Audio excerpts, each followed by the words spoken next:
రాజకీయమైనా రాజ్యంలో తిరుగుడైనా అభివృద్ధి అయినా అందరినీ పాయరంగా అరుచుకునే విషయంలోనైనా పెద్దసారు చిన్నసారు తగ్గేదేలే అన్నట్టు చేస్తుర్రు.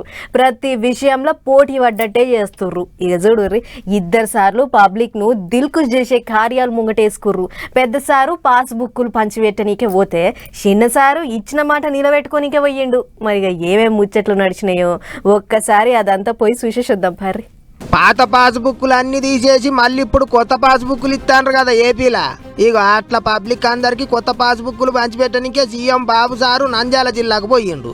కొత్త బుర్జు గ్రామ సభలో నిలబడి పబ్లిక్ అందరితో మాట ముచ్చట్లు చేసిండు. ఎవ్వల భూములు వాళ్ళయే, ఎవ్వల భూమి మీద హక్కులు వాళ్ళయే అన్నట్టు మాట్లాడిండు ముఖ్యమంత్రి.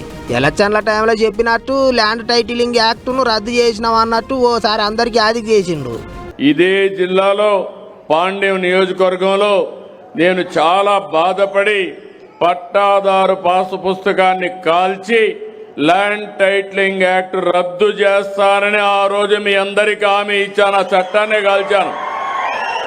గవర్నమెంట్ వస్తానే నేను మొట్టమొదటిసారిగా ఆ ల్యాండ్ టైటిలింగ్ యాక్ట్ ని రద్దు చేశాను.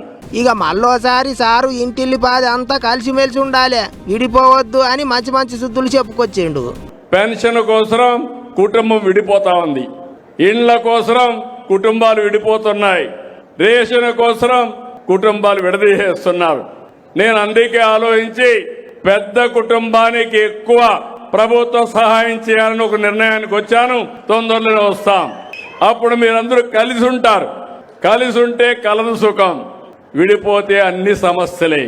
ఇప్పుడు పిల్లలుంటే స్కూలు తీసుకుపోవాలంటే మనుషులు లేరు. ఇప్పుడు అందుకే చాలా మంది పెళ్లిళ్ళు చేసుకున్నాక పిల్లలే వద్దు, మేము ఉండేది ఇద్దరం, వీడిని ఎవరు చూసుకుంటారనే పరిస్థితికి వచ్చారు. ఇంకో పెద్ద ముచ్చట ఏంటిదంటే 2-3 పిల్లలున్న సర్కారు ఉద్యోగులకు సారు మంచి ముచ్చటనే చెప్పిండు. భార్య భర్త సమాన బాధ్యత పిల్లల పెంపకంలో తీసుకోవాలని కొత్తగా అందరికీ చెప్తున్నాను. ఇప్పుడు మగవాళ్ళకు కూడా లీవ్ ఇస్తున్నా. 2 పిల్లలు 3 పిల్లలుంటే ప్రభుత్వ ఉద్యోగాలు చేస్తే ఒక 2 నెలలు వాళ్ళకు కూడా లీవ్ ఇస్తా. భార్యతో సమానంగా పిల్లల్ని పెంచే బాధ్యత తీసుకోవాలి. కాదా అన్నట్టు రాష్ట్రానికే కాదు ప్రతి ఇంటికి తానే పెద్ద మనిషిని అన్నట్టు మాట్లాడిండు సారు. ఇక పెద్ద సారు ముచ్చట్లు అట్లుంటే చిన్న సారు గదే చదువుల మంత్రి లోకేష్ సారు సొంత నియోజకవర్గంలో తిరిగిండు. ఎలక్షన్ల టైంలో ఇచ్చిన హామీలను నిలబెట్టుకున్నాడు.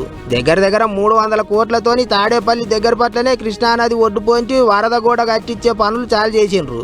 ఏట వానకాలంలో కృష్ణానదికి వరదలొచ్చి అంత ఆగమాగం అవుతుంటది. అందుకే అడ్డుగోడ కట్టించే కార్యం చాలు చేసిండు సారు.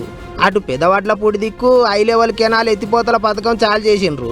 అంత కలిపి 25,000 ఎకరాలకు ఎక్కువనే నీళ్లు అందుతాయట. మంచి ముచ్చట్నే. ఏమైనా అటు ముఖ్యమంత్రి ఇటు చదువుల మంత్రి తండ్రి కొడుకులు 2 పబ్లిక్ లో పోటీ పడ్డట్టే తిరుగుతారు కదా అనుకుంటారు ఇప్పుడు జనాలు.